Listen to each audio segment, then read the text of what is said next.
नारायणं नमस्कृत्य नरं चैव नरोत्तमं देवीं सरस्वतीं व्यासं ततो जयमुदीरयेत् मूकं करोति वाचालं पंगुं लंघयते गिरिं यत्कृपातमहं वन्दे परमानन्दमाधवं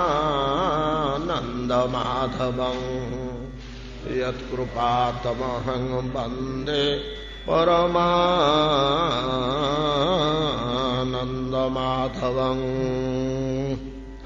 यत्कृपातमहं वन्दे परमानन्दमाधवं।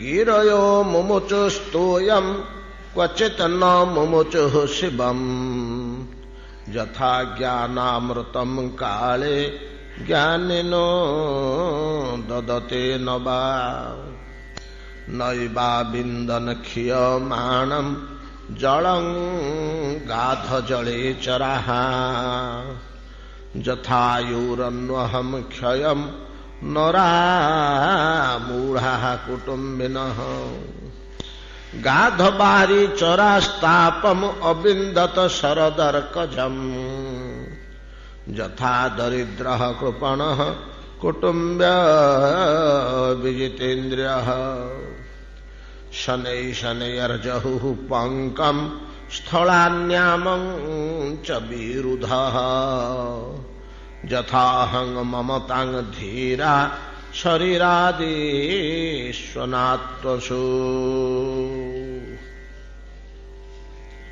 श्रील शुकदेव गोस्वामी सुत गोस्वामी शौनकादि मुनिमान सम्मुखें भगवान शुक मुनि मुख निर्गत अपूर्व आध्यात्मिक उपदेशावली वर्षा ऋतु और शरत ऋतुर मनोरम दृश्यावली को पाथेय करी उपमान रूपे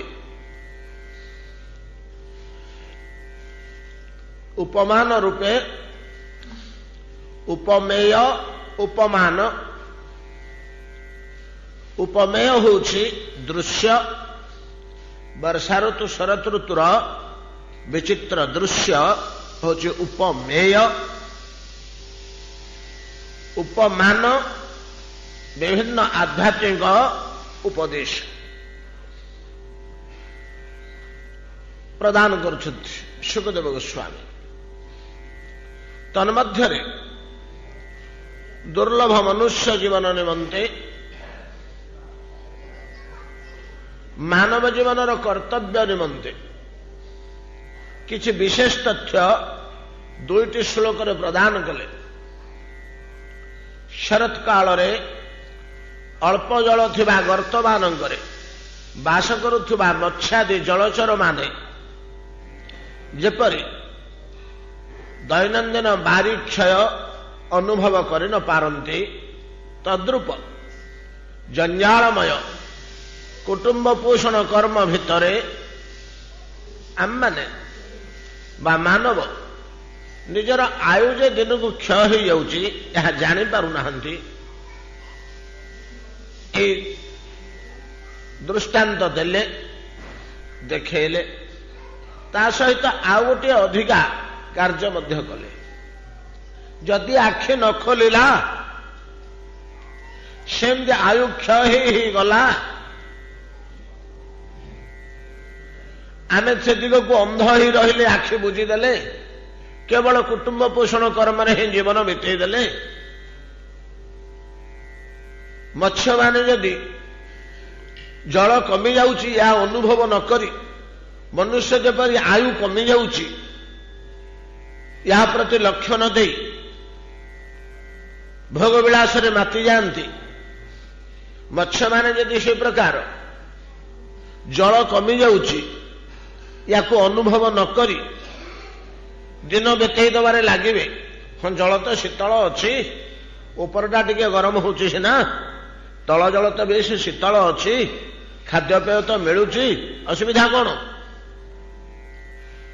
ଶେଷରେ ପରିଣତି କଣ ହବ? ଏଟା ଯେ ଶରତ କାଳ, ବେଶୀ ଦିନ ରହିବନି ଜଳ, ଆଉ ବୃଷ୍ଟିପାତ ହବାର ନାହିଁ, ଆଉ ଜଳର ପରିମାଣ ଗର୍ତ୍ତରେ ବଢିବନି, ଦିନକୁ କ୍ଷୟ ହେଇ ଆସୁଛି ଏବଂ ଖାଦ୍ୟପେୟ ମଧ୍ୟ ଧୀରେ ଧୀରେ ଶେଷ ହେଇଯିବ। ଶେଷରେ ଜଳ ଯେତେବେଳେ ଅତି ଉତ୍ତପ୍ତ ହୋଇଯିବ, କି କଲବଲ ହବ, କି ଛଟପଟ ହବ, ଏହା ବିଚାର ନ କରି ବା ଏକଥା ବିଚାର କରି ସେ ଯଦି ରାତ୍ରି କାଳରେ ଶିଶୁର ପଡୁଥିବା ସମୟରେ ଅଳ୍ପ ଛୁପଛୁପିଆ ଜଳକୁ ଆଶ୍ରୟ କରି ଅନ୍ୟ ଜଳାଶୟକୁ ଚାଲି ଯାଆନ୍ତେ, ଚେଷ୍ଟା ଯତ୍ନ କରି ଏଠୁ ପାଣି ସରୁ ସରୁ ବୃହତ ଜଳାଶୟକୁ ଯଦି ଚାଲି ଯାଆନ୍ତେ, ଗଭୀର ଜଳ ଥିବା ଗର୍ତ୍ତକୁ ଯଦି ଚାଲି ଯାଆନ୍ତେ, ବଞ୍ଚି ଯାଇଥାନ୍ତେ। କିନ୍ତୁ ଯାଇପାରୁନାହାନ୍ତି, ସେଠି ଜଳି ପଡ଼ି ମରିଯାଉଛନ୍ତି। ଠିକ ତଦ୍ରୂପ ମନୁଷ୍ୟ ଯଦି ଏହା ଲକ୍ଷ୍ୟ ନ କରିବ, ତାହେଲେ ସଂସାର ଜଞ୍ଜାଳ ଭିତରେ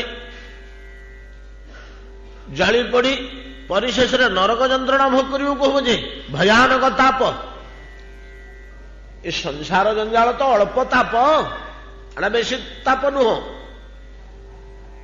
କିନ୍ତୁ এই ଅଳ୍ପ ତାପ ଭିତରେ ଯେଉଁ କ୍ରୂର କର୍ମାଦି ମନୁଷ୍ୟ ସମାହିତ କରେ, ତାର ପରିଣତି ସ୍ୱରୂପ ପରିଶେଷରେ ଯୋଉ ନରକ ଗତି ହୁଏ, ସେ ନରକ ଅସହ୍ୟ ଯନ୍ତ୍ରଣା, ଯୋଉ ଯନ୍ତ୍ରଣାର ସୀମା ନାହିଁ।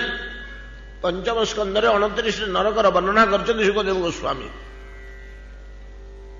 କି କର୍ମ କଲେ କେଉଁ କେଉଁ ନରକ ମିଳେ, ସେଠାରେ କିଦୃଶ ଯନ୍ତ୍ରଣା। ସେ କର୍ମ ଗୁଡାକ ସେମିତି କିଛି ବଡ ବଡ କର୍ମ ନୁହଁ, ଆମେ କରୁଥିବା କର୍ମ ଗୁଡାକ। ଏ ଜଞ୍ଜାଳ ଭିତରେ ପଡି ଇଚ୍ଛା ନଥିଲେ ମଧ୍ୟ ସେଭଳିଆ କର୍ମ ଆମେ ଅନେକ ସମୟରେ କରିଦେଉଛୁ। ଏଣୁ ଏସବୁଥିରୁ ରକ୍ଷା ପାଇବା ନିମନ୍ତେ, ଉଦ୍ଧାର ପାଇବା ନିମନ୍ତେ ଆମକୁ ନିଶ୍ଚିତ ଭାବରେ ଚିନ୍ତା କରିବାକୁ ହବ ଯେ ମୃତ୍ୟୁ ଦୂରରେ ଥାଉ ଥାଉ କିଛି ଆମକୁ କରିବାକୁ ହବ। ଏଇଟା ବଡ ଉଚ୍ଚ କୋଟିର ବଡ କଲ୍ୟାଣକାରୀ ଉପଦେଶ ଆମମାନଙ୍କ ପ୍ରତି। ହଁ, ଆମେ ସମସ୍ତ କର୍ମ କରିବୁ ଯେ ସଂସାର ଜଞ୍ଜାଳ କରିବୁନି କେମିତି ହବ? କରିବୁ, କିନ୍ତୁ ଈଶ୍ୱରଙ୍କୁ ଭୁଲି ଯାଇ କରିବୁ ସେମିତି ନୁହଁ। ଈଶ୍ୱରଙ୍କୁ ସ୍ମରଣ କର, ସେ ଦିଗରେ ଯାହା କରିବା କଥା କର, ତା ସହିତ ସଂସାର ଜଞ୍ଜାଳ କର। ତସ୍ମାତ୍ ସର୍ବେଷୁ କାଳେଷୁ ମାମନୁସ୍ୱର ଯୁଦ୍ଧଚ ମର୍ଯ୍ୟର୍ପିତ ମନୋବୁଦ୍ଧି ମାମୈବ ଏଷ୍ୟସି ନ ଅସଂଶୟ ନ ସଂଶୟ। ଭଗବାନ କଣ କହୁଛନ୍ତି? ଏଇ ଯୋଉ ଜଞ୍ଜାଳ ଯୁଦ୍ଧ, ଜୀବନ ଯୁଦ୍ଧ,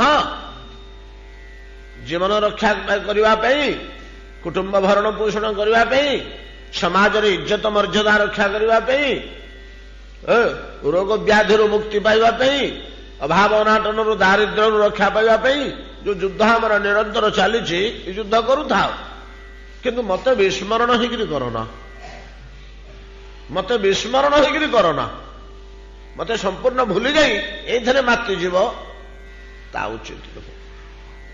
ଆଉ ତେବେ ସର୍ବେଷୁ କାଳେଷୁ ମାମନୁସ୍ୱର ଯୁଦ୍ଧ। ଚ ଶବ୍ଦରେ ଉଭୟଟି ଉପରେ ସମାନ ଗୁରୁତ୍ୱ ଦେଲେ। ମତେ ଯେପରି ସ୍ମରଣ କରୁଥିବ, ଗୃହ କର୍ତ୍ତବ୍ୟ ସେଇଭଳିଆ ସମାପନ କରୁଥିବ, ଗୃହ କର୍ତ୍ତବ୍ୟ ସେଇଭଳିଆ ସମାନ କରୁଥିବ। ଧୀରେ ଧୀରେ ଲକ୍ଷ୍ୟ କରିବ, ମୋର ସ୍ମରଣର, ମୋର ଚିନ୍ତନର ଗୋଟେ ମୂଲ୍ୟ ଅଛି। ହେ ଅର୍ଜୁନ, ତାର ଗୋଟେ ପ୍ରଭାବ ଅଛି। ସଂସାର ଜଞ୍ଜାଳର, କୁଟୁମ୍ବ ଭରଣାଦିକ କାର୍ଯ୍ୟର ସେମିତି କିଛି ପ୍ରଭାବ ନାହିଁ, କିନ୍ତୁ ମୋର ସ୍ମରଣର ମହାନ ପ୍ରଭାବ ଅଛି। କ୍ରମେ କ୍ରମେ ମୋ ଦିଗରେ ଆସକ୍ତି ବଢିବ, ସଂସାର ଦିଗରେ ଅନାସକ୍ତି ଘଟିବ। ଏଇଟା ସ୍ୱାଭାବିକ या तुमको चेष्टा करने हेनी तुम चेष्टा कर बढ़ेब से कमेब डाक्तर कहले लुण खाइबनी रक्तचाप बढ़ीगला आम जमी चेष्टा करी अधिका लुण को खाइबाटा को कमाऊे अलणा खाइबा को चेष्टा यत्न करुचे सही संभाल सी भलिया करवा दरकार नहीं खाली स्मरण रखिले विस्मरण हवा हेनी केवल हरिस्मरण रखिले संसार जंजाल प्रति वितराग क्रमे जात हब याड़ को आसक्ति कमिब सियाड़ को आसक्ति बढ़ कहीं हरिस्मरण रे गोटे शांति अच्छी गोटे मानसिक शांति अच्छी ए जगत रे मानसिक शांति ठू बड़ आनंद आउ किछि नाही आमे इंद्रियगत जेते भोग विलास कले मध्य जो इंद्रियगत आनंद भोग करुचे यदि मानसिक शांति रहिला ज्योति चार दिन टिके शांति रे रहिले से आनंद भोग जनित आनंद ठू बहु गुण रे अधिक से स्वादटा जेतेबेले जीव पाइब सियाड़ को लोभ आसो सियाड़ को लोभ आसो क्रमे अधिक सुख अधिक आनंद पाइबा अधिक समय आवश्यकता रहिबो एणु हरिभजन रे हरिस्मरण रे अधिक समय विनियोग करिवो अधिक समय से दिगरे विनियोग कले से समयटी धीरे धीरे याडू कटिबो संसार जंजाल रु कटिबो एमतिका धीरे धीरे धीरे धीरे धीरे संपूर्ण संसार रु मुक्त होई माम एव एष्यसि परिशेष पूर्ण रूपे मोते पाइजिब अर्जुन एथरे मोटे संदेह करना तस्मात् सर्वेषु कालेषु मामनुस्वर युद्ध च मर्जर्पित मनोबुद्धि माम एव एष्यसि न संशय एथरे संदेह करिवार नाही एई कार्यटी होउची मनुष्यर चरम और परम कर्तव्य आमे माने सब किछि कार्य करिबा आत्मरक्षा करिबा शरीर रक्षा करिबा भोग विलास करिबा मौज मजलिस करिबा आउ रंग रहस्य करिबा अर्थार्जन करिबा परोपकार करिबा पर सेवा करिबा सब कार्य करिबा किंतु हमको मन रखिबाको हबो जे सबु कार्य गुड़िक आमर ईश्वर स्मरण रूपी मुख्य कार्यर जेपरी अनुगामी और अनुकूल होती बुझीपारे कथा सेन्टेन्स टाक भल कर चिंता करतु सब कर्म आम करूँ सब कार्य आम करूँ किंतु एगुड़ाक ईश्वर स्मृति जमी बाधक न हुए विघ्न सृष्टि न करती आ तब ये कार्य गुड़ाक आम केमी करूँ भोग विलास खाद्य पेय पुत्र कन्या घर द्वार धन संपत्ति रोजगार सबकि करूँ किंतु एगुड़ाक ईश्वर प्राप्तिर अनुकूलात्मक भाव गुड़ाक जमी आमको ये कार्य होउथुबो किंतु गुड़ाक सहायता होउथिबे आम ईश्वर आड़क जावाई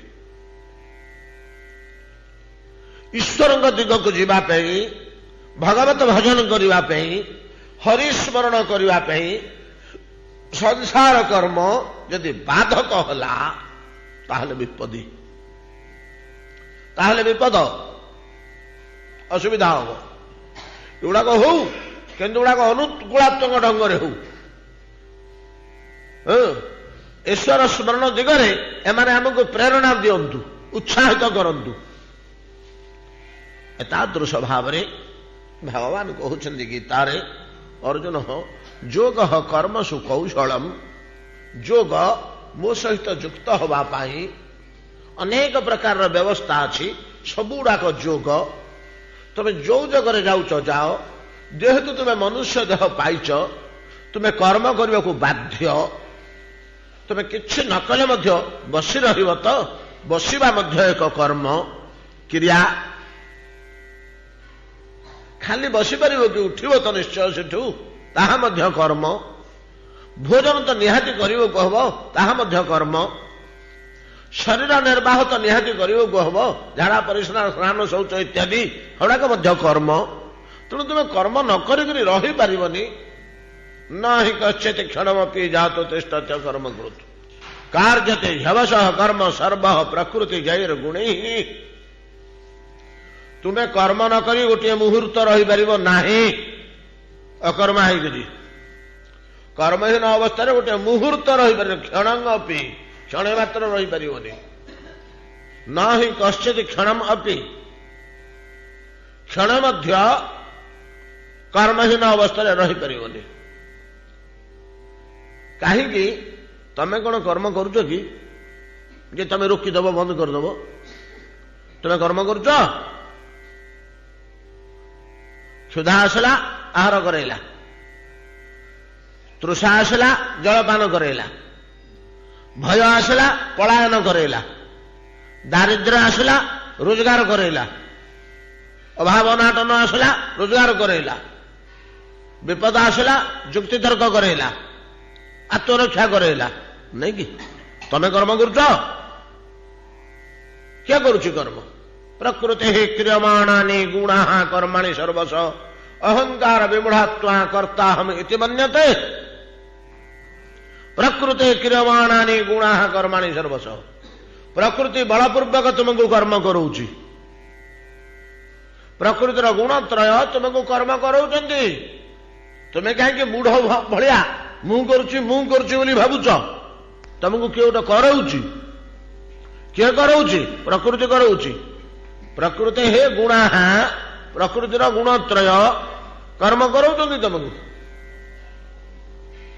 कर्माणि सर्वशः सर्वशः माने छोट आरंभ करी बड़ अत्यंत नगण्य कर्म ठू आरंभ करी भयानक घोर कर्म पर्यंत अति नगण्य कर्म ठू आरंभ करी सर्वशः मैंने गोटे हेले बात जाऊनी से छोटिया टे जाऊनी सबुड़ा प्रकृति कराउची प्रकृति क्रियमाणानि गुणा कर्माणि सर्वशः तुम अहंकार विमूढ़ होइथिबा फल मु करुची मु कली मु देली मु नेली अଯଥା भावुच कराउची गोटे तुम भ्रमवशत मु करुची बोली भावुच एठू तो सब गोलमाला आरंभ होइछि एठू सब गोलमाला आरंभ होइछि तेणु जेतेबेले आमे निहाती कर्म करने को बाध्य होउचे कर्म न करी रही पारिबा नाही ताहले आमर कर्म गुड़ी को ईश्वर उपासनार अनुकूलात्मक भाव ईश्वर उपासनार परिपंथी जेपरी न हब कर्म गुड़ाक ईश्वर उपासनार जमी सहायक हेबे आमर कर्म गुड़ाक या करुवा किंतु भागवत प्राप्तिर जमी सहायक हेबे विरोधी हेबेनी उपासना पथर कर्म गुड़ाक जमी विच्युत न करती बरं अनुप्रेरित करिवे एभलिया कर्म करो एटा होची कौशल योग कर्मसु कौशल भगवान कहले योग कर्मसु कौशल योग युक्त हवा ईश्वर पाखे युक्त हवा कौन आवश्यक कर्म रे कौशल खंज आज्ञा की कौशल एति कौशल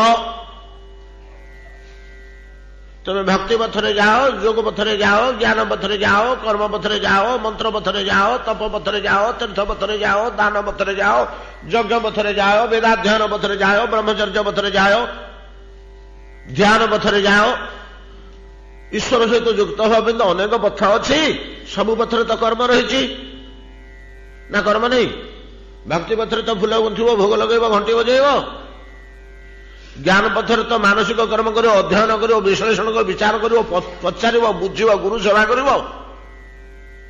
योग पथर तो आसन कर मुद्रा कर प्राणायाम कर प्रत्याहार कर अनाहार कर इंद्र संयम कर कर्म ना कुथरे सब कर्म अच्छे से कर्म गुड़िक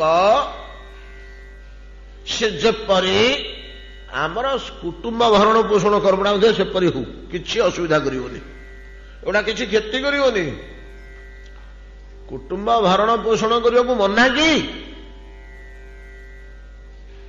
नहीं एटा कले बांधी एटा करना ता नुह एटा दूषित भाव करोना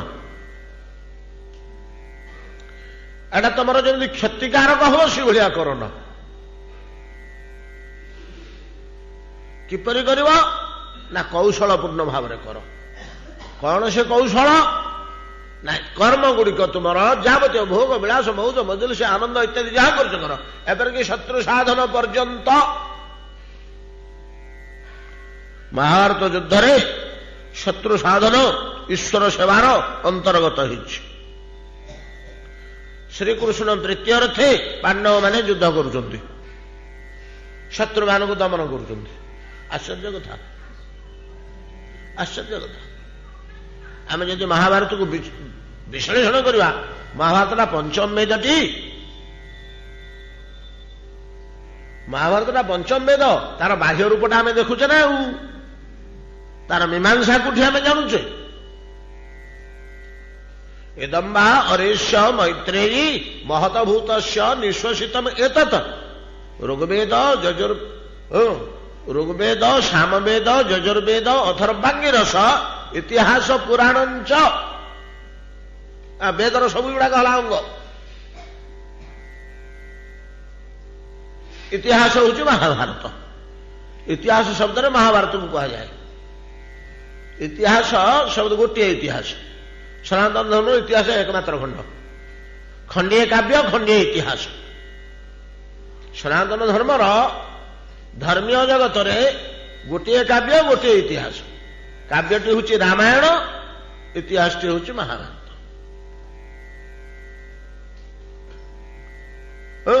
ତେଣୁ ମହାଭାରତକୁ ସମୀକ୍ଷା କଲେ, ମୀମାଂସା କଲେ, ଅନ୍ତର୍ଦୃଷ୍ଟିରେ ଅବଲୋକନ କଲେ, ପ୍ରତ୍ୟେକଟି ଘଟଣା ସେଠିକାର ଗୋଟିଏ ଗୋଟିଏ ଦାର୍ଶନିକ ରହସ୍ୟ, ଗୋଟିଏ ଗୋଟିଏ ଦାର୍ଶନିକ ରହସ୍ୟକୁ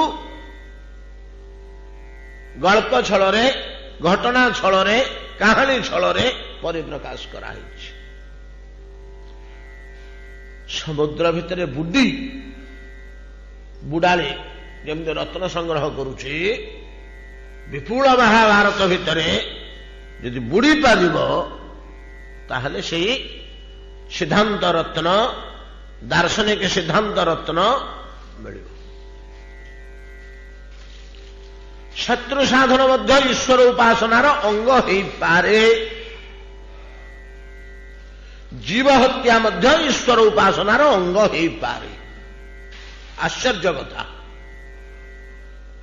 କଣ କହିଲେ ଭଗବାନ?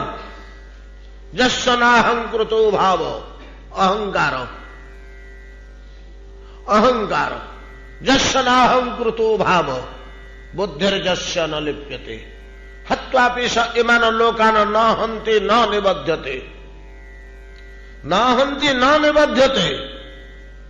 ଇମାନ ଲୋକାନ, ଏ ସମସ୍ତ ଲୋକଙ୍କୁ, ପୃଥିବୀରେ ଥିବା ସମସ୍ତ ଜୀବଙ୍କୁ ଯଦି ଜଣେ ହତ୍ୟା କରିଦିଏ ଅର୍ଜୁନ, ତାକୁ ଦୋଷ ସ୍ପର୍ଶ କରିବ ନାହିଁ, ମୋର ସେ ପୂର୍ବବତ ପ୍ରିୟ ହେଇ ରହିବ। ପ୍ରଭୁ କିପରି ଅହଙ୍କାର ମୁକ୍ତ ହେଲା କି? ଅହଙ୍କାର ମୁକ୍ତ ଅବସ୍ଥାରେ କରିଛି କି? ଯସ୍ୟ ନାହଂକୃତୋ ଭାବ।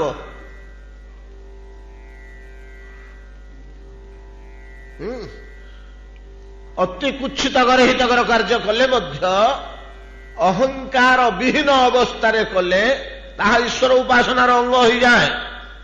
ପ୍ରଭୁ ଏ ଲୋକ ଗୁଡାକୁ ସବୁଗୁଡାକୁ ମାରିଲେ ଆପଣଙ୍କର ସେଟା ସେବା ହେଲା ନା? ହଁ, ମୋ ସେବା ସେଇଟା। ଏ ସବୁ ଜୀବମାନଙ୍କୁ ଯେ ମାରି ଦେଇ ପାରିଲା। କେମିତି ସେବା? ନା ପ୍ରଳୟ କାଳରେ ମତେ ମାରିବାକୁ ପଡିଥାନ୍ତା ତ ସେ ମୋ ପାଇଁ ମାରିଦେଲା। ଆଉ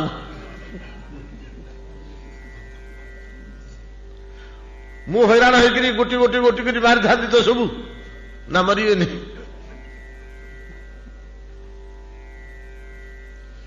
ଏଟା କଥା ସେଥିରେ ଲତା।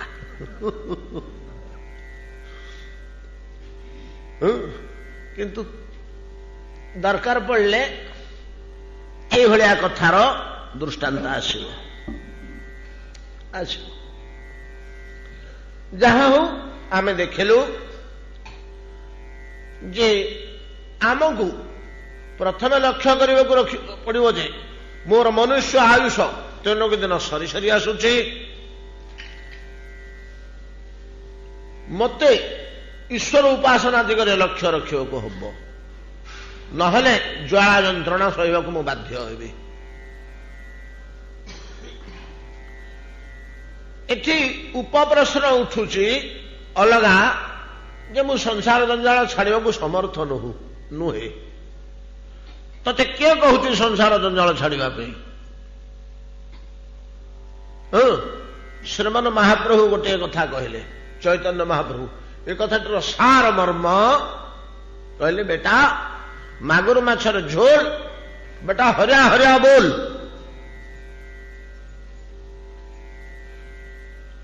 ସେଟା ଯଦି ଛାଡ଼ି ପାରୁନୁ ତତେ ଛାଡ଼ିବାକୁ ସେଟା ବାଧ୍ୟ କରାହଉନି, ଏଇଟା କରିବାକୁ ବାଧ୍ୟ କରାହଉଛି। ସେଇଟା ଛାଡ଼ିବାକୁ ବାଧ୍ୟ କରାହଉନି, ଏଇଟା କରିବା ପାଇଁ ବାଧ୍ୟ କରାହଉଛି। ଏଇଟା କର। ସେଇଟା ଛାଡ଼ିବାରେ ତୁ ସମୟ ଶକ୍ତି ନଷ୍ଟ ନ କରି এইটা করিবারে সময় আর শক্তি বিনিয়োগ কর। এইটা করিপারলে সেটা আপে ছাড়িযোগ। এ তাৎপর্য চৈতন্য চন্দ্রাবতার রূপ গোস্বামী শিক্ষা দিয়েছেন। সনাতন দুঃখ পাপ অপকর্ম রূপক ଅନ୍ଧକାରକୁ ବିତାଡ଼ିତ କରିବା ପାଇଁ ସମୟ ବିନିଯୋଗ ନ କରି ଆଲୋକ ସଂଗ୍ରହ କରିବା ପାଇଁ ସମୟ ବିନିଯୋଗ କର, ଶକ୍ତି ବିନିଯୋଗ କର। ଶାସ୍ତ୍ର ମାନଙ୍କରେ ମନୁଷ୍ୟକୁ ଏଇଭଳିଆ ଉପଦେଶ ଦେବ। ଶାସ୍ତ୍ର ମାନଙ୍କରେ ମନୁଷ୍ୟକୁ ଏଇଭଳିଆ ଉପଦେଶ ଦେବ ଯେ ସେ ଆଲୋକ ସଂଗ୍ରହ କରୁ, ପାପ ତାପ କୁକର୍ମକୁ ରୋକିବାକୁ ଚେଷ୍ଟା ନ କରୁ, ସାଡେ କାହିଁ ସମୟ ନଷ୍ଟ କରିଦେବ, ଏଇଟା କରୁ। ଯଦି ଆଲୋକ ସଂଗ୍ରହ ହୋଇପାରିବ, ହରିଭଜନ ସଂଗୃହୀତ ହୋଇପାରିବ ନାଇଁ କି? ଆଲୋକ ଆସିଲେ ଅନ୍ଧକାର ଆପନି ପଳାଏ। ଆଲୋକ ଯଦି ଆସି ପହଞ୍ଚେ ଅନ୍ଧକାର ଆପେ ପଳାଏ। ଅନ୍ଧକାରକୁ ପେଲି ଠେଲିକି ବାହାର କରିବା ଆବଶ୍ୟକ ହୁଏ ନା। ଆମେ କରୁଛେ କି? ସୂର୍ଯ୍ୟୋଦୟ ପୂର୍ବରୁ ଗାଁ ଯାକ ଉଠି ଯେତକ ଅନ୍ଧାର ଥିଲା ଦାଣ୍ଡରେ ଘରେ ସବୁ ପେଲି ପେଲି ନେଇ ପଡ଼ିଆରେ ଛାଡ଼ିକି ଯାଉଛେ। ଆଲୁଅ ଆସିବ ବୋଲି ଜାଗା ଫାଙ୍କା କରୁଛେ ଅନ୍ଧକାର ବାହାର କରିକିରି, ନା ଆଲୋକ ଆସିଲେ ଅନ୍ଧକାର ଆପେ ପଳଉଛି? ଆଲୋକ ଆସିଲେ ଅନ୍ଧକାର ଆପନି ପଳାଏ, ସେ ଆପେ ପଳେଇବ। ତେଣୁ ତା ପାଇଁ ଚେଷ୍ଟା ନ କରି ହରିଭଜନ ନିମନ୍ତେ ଚେଷ୍ଟା କର, ଧର୍ମ ସଂଗ୍ରହ କର। ଅଧର୍ମ ଗୁଡାକ ଆପେ ଘୁଞ୍ଚିଯିବ। ଧର୍ମ ସଂଗ୍ରହ ହେଲେ ଅଧର୍ମ ଗୁଡାକ ଆପେ ଘୁଞ୍ଚିଯିବ। ସନାତନ ଗୋସ୍ୱାମୀ ପଚାରିଲେ, ପ୍ରଭୁ ଧର୍ମ କଣ? ତାହେଲେ କଣ ଆମେ ସଂଗ୍ରହ କରିବୁ? ଧର୍ମ ତ ବ୍ୟାପକ, ବହୁତ ଗୁଡେ ଜିନିଷ, ତଥାପି ବହୁତ ନାହିଁ ହୋ, ଖୁବ କମ। କଣ କହୁନାହାନ୍ତି? ନାମେ ରୁଚି, ସାଧୁ ସଙ୍ଗ, ନାମେ ରୁଚି, ନାଇଁ ସେଟା ଆଉ ଗୋଟେ ପଦ ଆସି ପଶି ଯାଉଛି। ନାଇଁ ଆଉ ଗୋଟେ ପଦ ଆସି ପଶି ଯାଉଛି। ଏଇ ସାଧନ ପଞ୍ଚମଟା ଆସି ପଶି ଯାଉଛି। କୃଷ୍ଣ ଭକ୍ତି, ନାମେ ରୁଚି, ବୈଷ୍ଣବ ସେବନ। ଆଉ ଗୋଟେ ପଦ କଣ ରହିଲା? ଜୀବେ ଦୟା। ଜୀବେ ଦୟା, ନାମେ ରୁଚି, ବୈଷ୍ଣବ ସେବନ, ଏହା ବହି ଆର ଧର୍ମ ନାହିଁ ସନାତନ। ଆଉ ଧର୍ମ ବୋଲି କିଛି ନାହିଁ।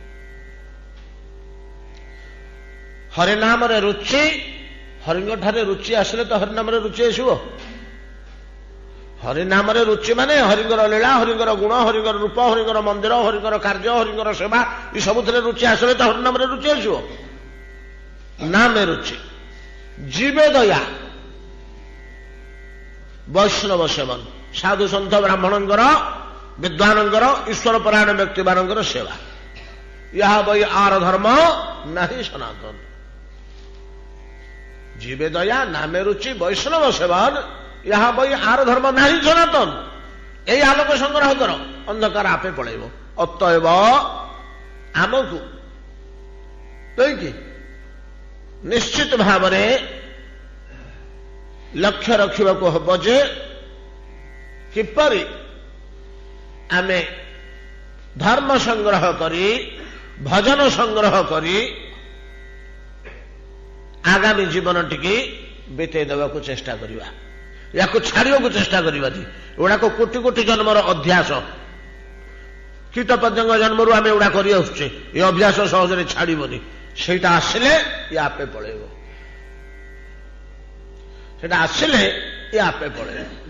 କିନ୍ତୁ ଦୁର୍ଭାଗ୍ୟ ଆମେ ଏଟା କରିପାରୁ ନାହିଁ। ହତାଶ ହେବାର ମଧ୍ୟ କୌଣସି ଆବଶ୍ୟକତା ନାହିଁ, ହତାଶ ହେବାର କିଛି କାରଣ ନାହିଁ। ଜୀବନଟା ଆଗ ତ ସରିଗଲା, ଆଉ 5ଟା କି 10ଟା ବର୍ଷ ଅଛି ଯେ ଏତିକି ଦିନରେ କଉଁଟେ ହବ ଯେ ଆଉ କଣ ଆରମ୍ଭ କରିବି, ନାଇଁ, ଏ ହତାଶ ଭାବ ଆସିବାକୁ ହବନି। ପରୀକ୍ଷିତଙ୍କର କେତେ ଦିନ ଥିଲା?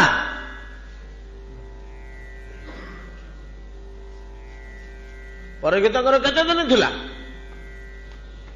ଦିନ କମିଗଲା, ସମୟ ଅପକର୍ମରେ ବିତିଗଲା, ହରିଭଜନ କରିପାରିଲିନି, ଆଉ ମୋର ସମୟ ନାହିଁ, ଆଉ କାଳ କାହିଁ ଯେ ବେଳ କାହିଁ ଯେ ହରିଭଜନ କରିବି, ଏ ହତାଶ ଭାବ ଆସିବା ଉଚିତ ନୁହଁ। ଏ ହତାଶ ଭାବ ଅନେକଙ୍କର ଆସିଯାଏ। ଆଉ ତ ସମୟ ନାହିଁ, କରିବି କୋଉଟା, ଥିଲେ ସିନା କଣ କରିଥାନ୍ତି, କାଲି ଠାରୁ ଆରମ୍ଭ କରିବି, କିଛି ତ ହବନି, ଏ ପ୍ରକାର ସିଦ୍ଧାନ୍ତ ନିଅନ୍ତି। ନାହିଁ, ଏଇଟା ଉଚିତ ନାହିଁ। ସମୟ ନାହିଁ କଣ, 7 ଦିନ ମାତ୍ର ସମୟ ଥିଲା ପରୀକ୍ଷିତଙ୍କର, ହେଲା ତ ପୁଣି ସନ୍ଦେହ ମୁକ୍ତ କରାହେଇଛି ସେଥିରେ। ପରୀକ୍ଷିତ ପଚାରିଲେ ସୁଖଦେବ ଗୋସ୍ୱାମୀକି, ଆଜ୍ଞା ହଜାର ହଜାର ମୁନି ଋଷି ଥିଲେ ଯେ 88,000, ଏମାନଙ୍କୁ ମୁଁ ଗୋଟିଏ ଗୋଟିକିରି ପଚାରିଛି, ସମସ୍ତେ କହିଲେ 7 ଦିନ ଭିତରେ କିଛି ହବନି ବୋଲି। ସେମାନେ ଯୋଉ ବିଦ୍ୟା ଜାଣିଛନ୍ତି ସେ ବିଦ୍ୟାଟା 7 ଦିନ ଭିତରେ ହବନି ବୋଲି କହିଲେ। ସୁଖଦେବ ଗୋସ୍ୱାମୀ କହିଲେ, କାଇଁ 7 ଦିନ ଭିତରେ କାହିଁ ହବନି? ହବ, ହଉ ପରୀକ୍ଷିତ, ବିଶ୍ୱାସ କର, 7 ଦିନ ଯଥେଷ୍ଟ, ହବ, ତମର କଲ୍ୟାଣ ହେଇଯିବ, ତମର ଉଦ୍ଧାର ହେଇଯିବ, ତୁମେ ବୈକୁଣ୍ଠ ଗୋଲୋକକୁ ଯିବ, ତୁମେ ଭଗବତ ସାକ୍ଷାତକାର ପାଇବ, ତମର ଈଶ୍ୱର ଦର୍ଶନ ହେଇଯିବ, 7 ଦିନ ହେଇଯିବ, 7 ଦିନ ଯଥେଷ୍ଟ। ନାହିଁ କରିପାରିଲେନି ପରୀକ୍ଷିତ, ତମେ ଆରମ୍ଭ କରିଦିଅ ତ, ଆଜି ଆରମ୍ଭ କରିଦିଅ। ପରୀକ୍ଷିତ ତ ସମ୍ରାଟ ଚକ୍ରବର୍ତ୍ତୀଟି, ଛୋଟିଆ ଲୋକ ନୁହଁ, ନାହିଁ କରିପାରୁନାହାନ୍ତି ସୁଖଦେବ ଗୋସ୍ୱାମୀ କି। ଆଉ ତ କିଛି ବାଟ ବତେଇ ପାରୁନାହାନ୍ତି, ଆମକୁ ନାହିଁ କଲେ କୋଉଟା ହବ?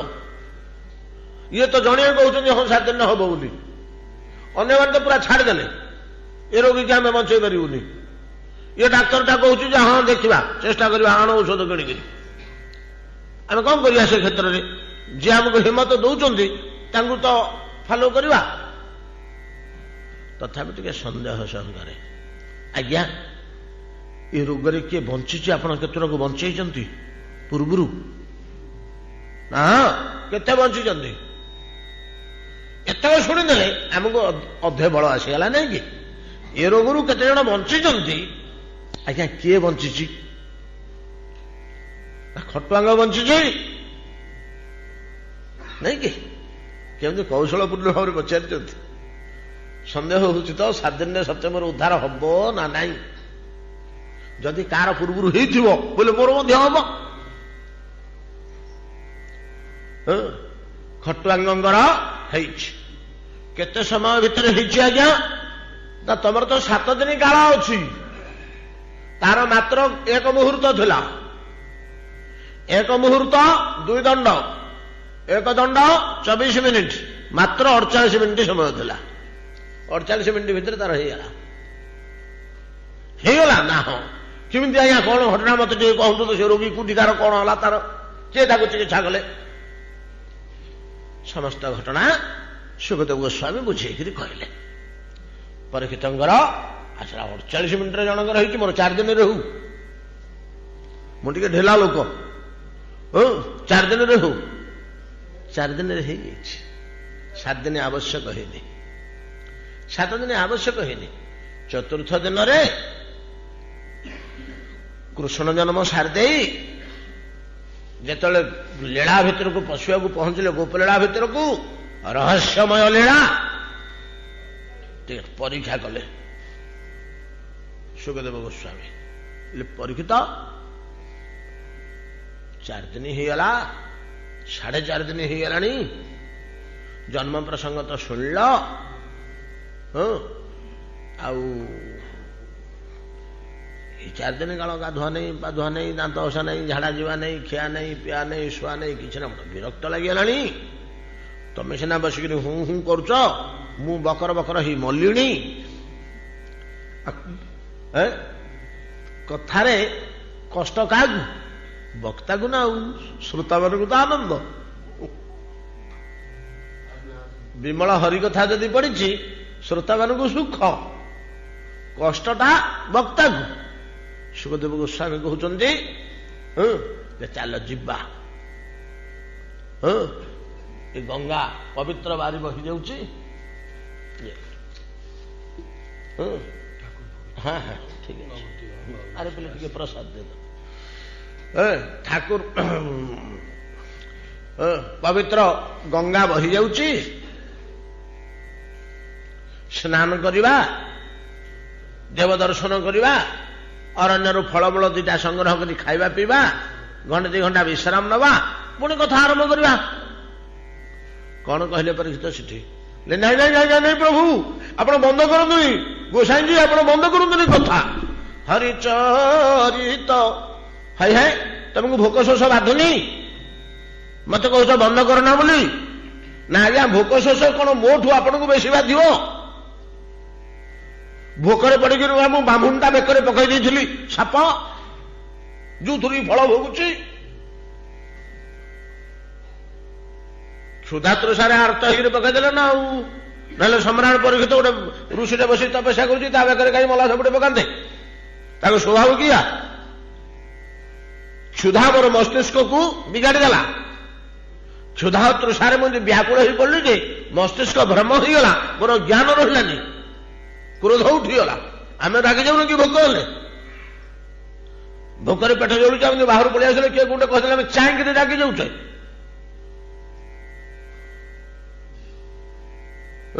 ଠିକ ସେଇଭଳିଆ ସେ ବିଗିଡି ଗଲେ। କ୍ଷୁଧାରେ ପଡିକିରି ମୁଁ ଏ ଅବସ୍ଥା କରି ବସିଛି, ବ୍ରହ୍ମ ହତ୍ୟା ବ୍ରହ୍ମ ଅଭିଶାପ ସଂଗ୍ରହ କରି ବସିଛି। ତେଣୁ କ୍ଷୁଧାର କଷ୍ଟ ମୁଁ ଜାଣିନି, ଏ ଜଗତରେ ଆଉ କିଏ ଜାଣିଛି? କ୍ଷୁଧା ତୃଷା କଷ୍ଟ କଣ କରେଇ ଦିଏ, ହେଟା ମୁଁ ତ ନିଜେ ଭୁକ୍ତଭୋଗୀ ହେଇ ବସିଛି ଅଭିଶାପ ପାଇକିରି, କେବଳ କ୍ଷୁଧାର ତାଡ଼ନାରୁ। କିନ୍ତୁ ହରିଚରିତ ସୁଧାବାରୀ ତୋର ବଦନୁପାନ କରି ସଂସାର ସଂହାରିଣୀ କ୍ଷୁଧା ସେ ମୋତେ ନ କରଇ ବାଧା, ସେ ମୋତେ ନ କରଇ ବାଧା। ଦ୍ୱିତୀୟ ପ୍ରସଙ୍ଗରେ ସୁଖଦେବ ଗୋସ୍ୱାମୀ କହିଥିଲେ, ଆହେ ପରୀକ୍ଷିତ, ତସ୍ମିନ୍ ମହନ ମୁଖରିତ ମଧୁଭି ଚରିତ୍ର ପୀୟୁଷ ଶେଷ ସରିତ ପରିତୋ ସ୍ରବନ୍ତି। ତସ୍ମିନ୍ ମହାନ ମୁଖରିତ ମଧୁଭି ଚରିତ୍ର ପୀୟୁଷ ଶେଷ ସରିତ ପରିତୋ ସ୍ରବନ୍ତି। ଯେତେ ଭୁଜନ୍ତି ତେତେ ତୃଷ୍ଣ କର୍ଣ୍ଣଂ। ସେମାନଙ୍କୁ ଯେଉଁମାନେ ତାକୁ ଭୋଜନ କରିଯାଆନ୍ତି ସେମାନଙ୍କୁ ତାନ ନ ସ୍ପୃଶନ୍ତି ଅସନ କ୍ଷୁତୁ ତ୍ରୁଡୁ ମୋହ ଭୟ ନିଦ୍ରା।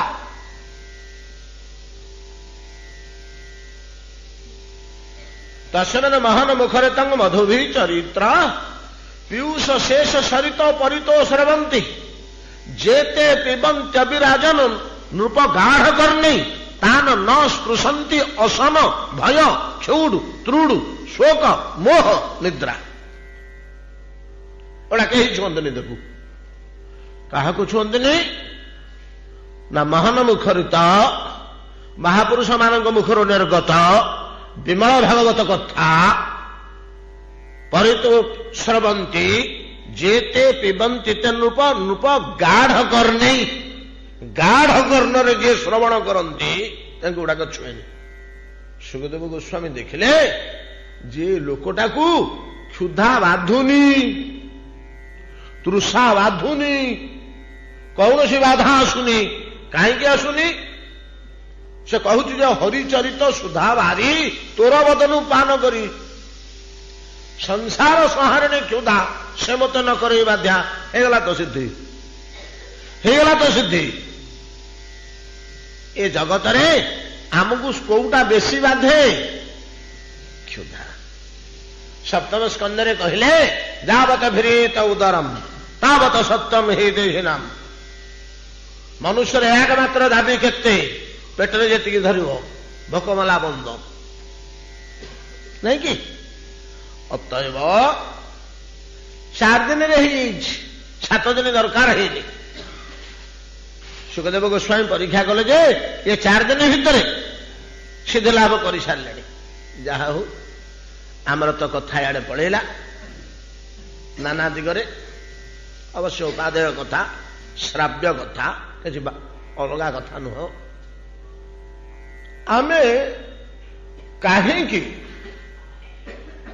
एतक लक्ष्य कला परे मध्य शुणिला परे मध्य देखुचु आयुष पड़ेलानी आउ अल्प दिन अच्छी तथापि कहीं आरंभ करूँ हरिभजन में कहीं आमर गाढ़ भाव आसुनी तीव्रता आसुनी जदि बा आरंभ करुचु 2 दिन 4 दिन पर पोथी बंद कहीं जदि निहाती आरंभ कर बसले गोटे किसी बड़ धरणर दिने 2 दिन 3 दिन गला झील बाहर पाखे आसला कि ना कौन गोटे है से जंजाल 15 दिन बातीगले से जो बिड़ा बंधा होता आउ तो फिटनी आउ 6 मास होगा कहीं हूँ आमको जड़े एमती कर सत कथा कह गले आमको जड़े बलपूर्वक कर हरिभजन पथरू आमको जड़े कर आम चिन्ह पार्नु से गोपन आसूची जे आम पाखे पाखे अच्छी एपरी सूक्ष्म अवस्था से गोपन अवस्था अच्छी कौटे चिन्ह होनी एड़े कपटी मित्र से आम पास मित्र भाया अच्छी किंतु एड़े कपटी मित्र तार प्रकृत रूप को आम धरी पार्नु। से मित्रटी किए जानती अहंकार अहंकार आपण मोटे विश्वास कर बाबाजी मिछ कहते से आमर केड़े सांग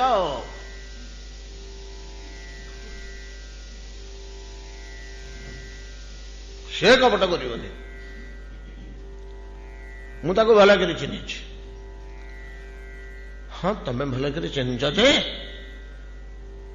ब्रह्मा शंकर कहते आम चिन्ह पार्लुनि चतुसन नारद भुरु अंगिरा कहते आम चिन्ह पार्लुनि चंडाल गोछी काटुला पछरे रही तमें जदि कहूच मु भल कर चिन्हिची सेटा मध्य तुम अहंकार बोली भावुच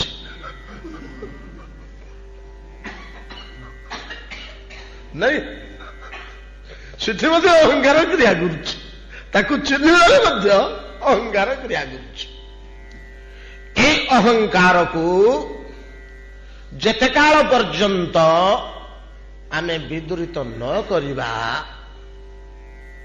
अहंकार विदुरित होला बोली किमिति जानिबा अहंकार टाकू किमिति काढिबा तार पथ अछि अलगा सेटा पर विचार करिबा किंतु जेतले अहंकार गला बोली जीव सेते बेले आम देहरे आम आचरण रे आम मनरे बुद्धि रे ई बुद्धि प्रकाश पाइबो ए भाव प्रकाश पाइबो को भाव प्रकाश पाइबो हो जेतले अहंकार दूरे जीव हमठू तृणादपि सुनीचेन तरोरिव सहिष्णुना अमाने ना मान देन कीर्तनीय सदा हरि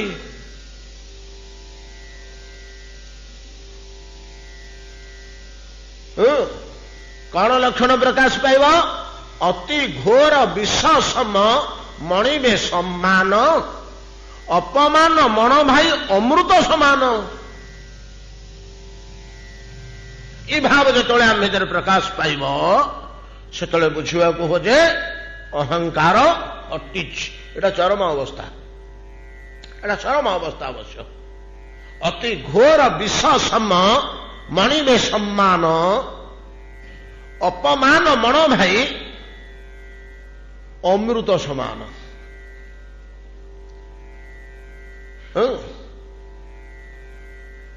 आउ कौन लक्षण प्रकाश पाइब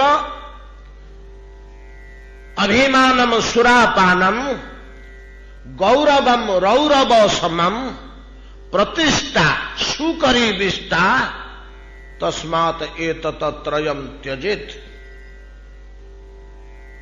ये सब भाव ता पाखरे प्रकाश पाइब। जेतेबेले अहंकार दूरे जीव लोकटी तृणतुल्य न्यून होइजिव। तृणादापि सुनिचेन तरोरिव सहिष्णुना। जेते दुख अवस्था आसले मध्य काष्ठ पाषाण भलिया सहिब। तरोरिव सहिष्णुना अमाने ना मान देन। अमानी काहाठारु मान मिलिबो बोली आशा रखिबनी। मते कहीं से सम्मान कलेनी, मते कहीं पछरे बसैले, समस्ते चौकी बसले मते तले कहीं मु बसबी, मुझे रही पलैबी इत्यादि।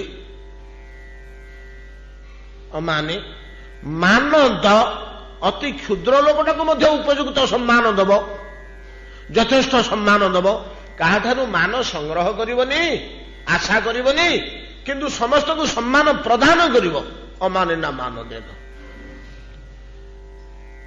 ये अहंकार केमिति जीव हो मु कहिथिली अनेक बाट अछि बोली तापे गोटे छोटिया बाटरे आमे आज कथा शेष करिवा। जेतेबेले रघुनाथ दास गोस्वामी आसी पहुंची गले सिंहद्वार रे, श्री चैतन्य महाप्रभु कहले रघुनाथ सुन, तुम्हें कि साधन करिव? भालो ना खाइबे और भालो ना परिबे, ग्राम्य कथा ना कहिबे, ग्राम्य कथा ना सुनिबे, अमानी मानद कृष्ण नाम सदा लबे, ब्रजे राधा कृष्ण सेवा मानसे करिबे। बस एतिक यथेष्ट। सबले गुड़े भल खाइबी बोली आशा पोषण करबनी, भल पिंधिबी चकचाक होइकरी बाहरी बोली आशा पोषण करबनी। चलनीय अवस्था चलिब। भालो ना खाइबे आर भालो ना परिबे। ग्राम्य कथा मनोरंजन मूलक कार्यकलाप शुणिबेनि कि कहिबेनि। ग्राम्य कथा ना कहिबे, नाम कथा ना शुणिबे। अमानी मानद आलोचना कले, समस्त को सम्मान करिवे, काठारु सम्मान आशा करिवेनि। कृष्ण नाम सदा लबे, सबुले कृष्ण कृष्ण कृष्ण राम राम राम गोविंद गोविंद गोविंद जगन्नाथ जगन्नाथ हरि हरि पाटिरु नाम बाहुथुव। आउ ब्रजे राधाकृष्ण सेवा मानसे करिवे।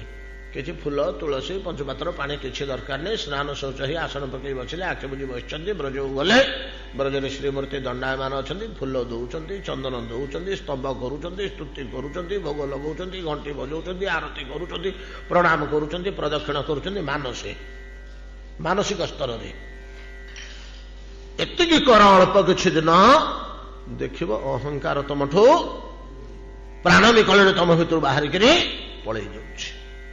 अहंकार तम भितर प्राण भितर बाहर करी पळै जाउछि। सेई कथाटी हमकु यार लिंक रही। शरत वर्णना रे सुखदेव गोस्वामी परीक्षित को कहते, परीक्षित